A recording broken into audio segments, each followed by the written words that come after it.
रात के अंधेरे में जब पूरा घर नींद के आगोश में था, रिया ने अपने कमरे के दर्पण में एक अजीब सी हलचल देखी।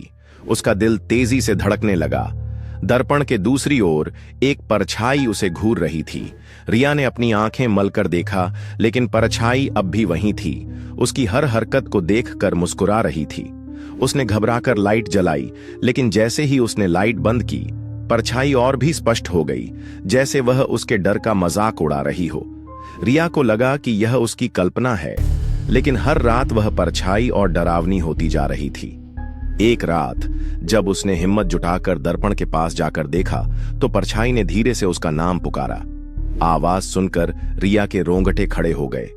उसने दर्पण को छूने की कोशिश की, और जैसे ही उसकी उंगलियां दर्पण को छुईं, परछाई ने उसे अंदर खींच लिया, जैसे कोई गहरी खाई उसे निगल रही हो।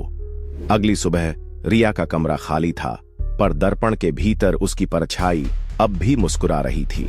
परिवार ने उसे खूब ढूंढा, लेकिन रिया का कोई सुराग नहीं मिला। दर्पण में अब भी वह परछाई दिखती थी, जैसे कि वह किसी और को अपने जाल में फंसाने के लिए तैयार हो। यह कहानी यहीं खत्म नहीं होती, क्योंकि दर्पण में रहस्यमयी परछाई अब भी जीवित है और हर रात नए शिकार की तलाश में है।